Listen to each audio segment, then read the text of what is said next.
हो चुके हैं। जब वो 5 वर्ष के थे तो उनके माता पिता को हरिद्वार जाने का अवसर आया, तो उनसे नामदेव से कहा कि बेटा मैं हरिद्वार तीर्थ यात्रा को जा रहा हूँ और तुम ठाकुर जी की सेवा करना, इनको भोग लगाना और भोग लगाने के बाद ही तुम भोजन करना। बच्चे को जच गया, कहा ऐसा ही होता है। तो बच्चे ने शाम को भोजन जैसा भी था, दूध या भोजन जो भी बनाया, भोग लगाया। कहा कि प्रभु भोग लगाओ, भोग लगाओ। वैसे पिताजी मुझे लगाते थे वैसे ही वो, तो उन्होंने देखा कह रहा था, कोई नहीं आया। बच्चे ने कहा ठीक है तुम भोग नहीं लगाओगे, तुम्हें भी भोग नहीं लगा, मैं भी भोजन नहीं करूंगा। दूसरा दिन हुआ, भोग लगाया। परमात्मा आते हो वहां पर तो आए नहीं आए। 3 दिन हो गए बच्चे को भूखे, 4 दिन हो गए अगर भोजन नहीं कर रहा। कह रहा है कि जब तक तुम भोजन नहीं कर लोगे, जब तक तुम भोग नहीं लगाओगे, तब तक मैं भोग नहीं लगा सकता, मैं भोजन कर ही नहीं सकता। पिताजी कह गए हैं कि भगवान का भोग लगा करके ही भोजन करना। 5वां दिन हुआ, नामदेव ने भोग लगाया और कहने लगा, नामदेव बच्चा 5 वर्ष का था, कहे प्रभु अगर तुम नहीं आओगे, तुम भोग नहीं लगाओगे, तो मैं अपना सर पटक करके यहीं पर प्राणांत कर दूंगा। जैसे बच्चे ने सर को मारने के लिए उद्यत हुआ, जैसे ही भगवान आए और उनको गोदी में बिठाया और कटोरा रखा था दूध का, वो पीने लगे। तो नामदेव ने देखा कि अब तो सारा ही पिए जा रहे हैं, तो हाथ पकड़ लिया कि अब मेरे लिए नहीं छोड़ोगे, पिताजी मुझे इसमें से प्रसाद देते थे, तुम सारा ही पिए जा रहे हो। भगवान ने दर्शन दिए। अब क्या है, ये सरलता है उनके अंदर, इतनी सरलता थी।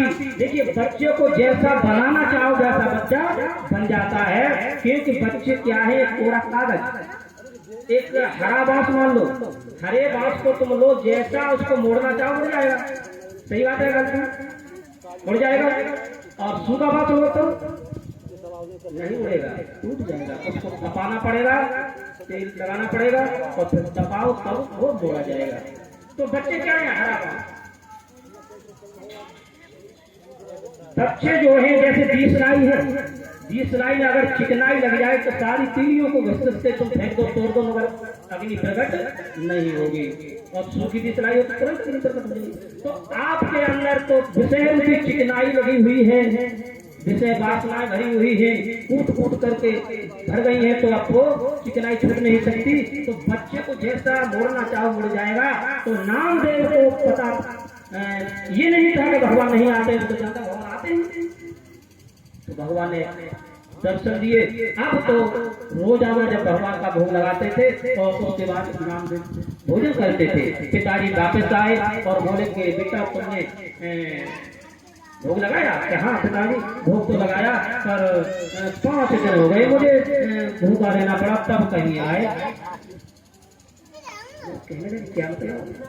कहने लगे हाँ 5 दिन मुझे भूखे हो गए, परमात्मा आए नहीं, और उसके बाद आए तो कहीं उन्होंने भोग लगाया, तब मैंने भोग लगाया। तो इस तरह से नामदेव ने भगवान को प्रकट किया और रोजाना विठल नाथ के साथ बातें करते थे।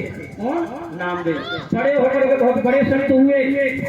एक बार जब सब संतों की गोष्ठी हुई, जब संतों का सत्संग हुआ, तो गोरा कुमार के यहाँ पर सारे संत इकट्ठे हुए और गोरा कुमार ने संतों की परीक्षा ली, ठीक है, कौन संत पक्का है और कौन संत कच्चा है।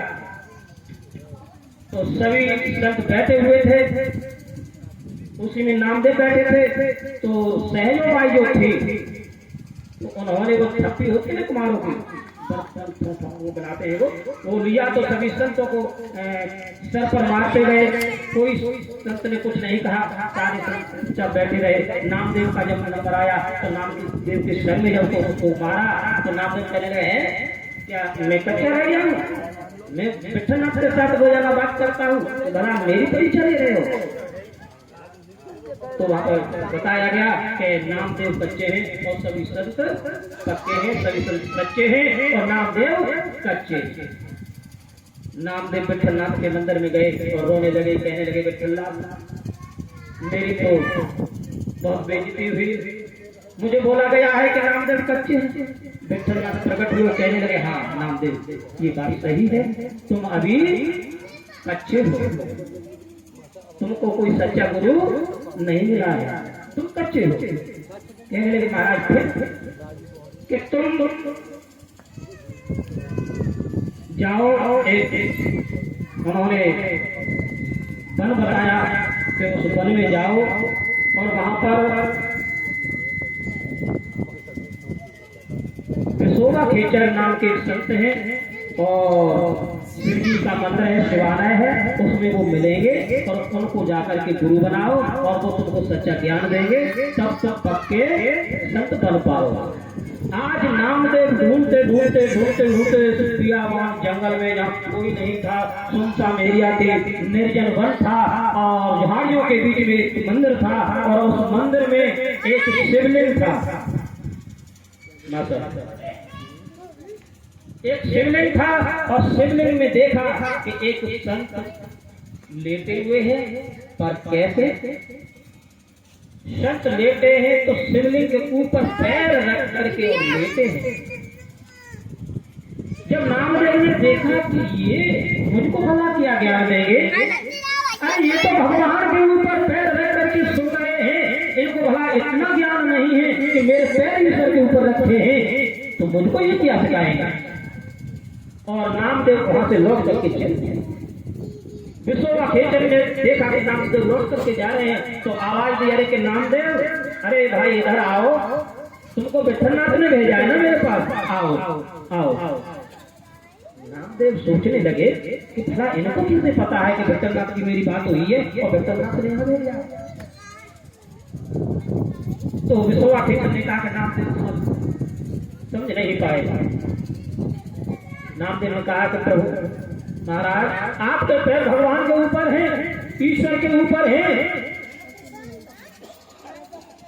तो विशोबा खेचर ने कहा कि नामदेव मेरी वृद्धावस्था है, मुझसे उठा बैठा नहीं जाता, मेरे शरीर में इतनी सामर्थ्य नहीं है कि मैं अपने पैरों को उठा करके दूसरी जगह रख दूं। ऐसा करो जहां ईश्वर का अस्तित्व न हो, देखो उन्होंने क्या कहा कि जहां ईश्वर का अस्तित्व न हो वहां में पैर रख दो। नामदेव ने उनके पैर को उठा करके इधर रखा तो वहां पर शिवलिंग निकला, वहां से उठा करके इधर रखा तो वहां पर सारे मंदिर में उठा करके पैर रखे, मंदिर में शिवलिंग ही शिवलिंग हो गई। तो विशोबा खेचर ने कहा कि भक्त ऐसी कोई जगह नहीं है जहां ईश्वर का अस्तित्व न हो, ईश्वर हर जगह है, तुम केवल एक मूर्ति में ही देख रहे हो, ईश्वर हर जगह है। आप लोग एक बात और समझाऊं आपके लिए, आप लोग सीमित कहां तक हो, अपने गांव तक, फिर थोड़ी और समझ पड़ती है तो अपने क्षेत्र में, फिर और समझ पड़ती है तो अपना जिला में, फिर और समझ पड़ती है तो अपने प्रांत में, फिर और समझ पड़ती है तो अपना भारत ले लेते हैं। ठीक है, अब भारत कितना बड़ा है पता है तुमको? पहले तो तुम भारत में खो जाओगे कि कन्याकुमारी लेकर के यहाँ से और कन्याकुमारी तक चलोगे तो कितना दूरी है, भारत की लंबाई बहुत है, तो भारत ही बहुत बड़ा है, अन्य देश बहुत रह गए ऐसे। तो पृथ्वी पर ये लोग कितने देश हैं, ठीक है, और इतने देशों को संचालन करने वाला परमात्मा कितने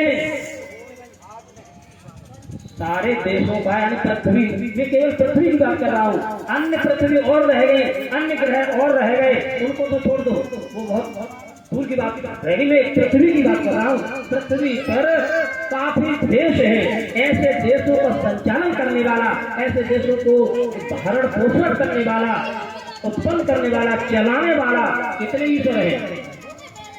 एक। कितने हैं? एक।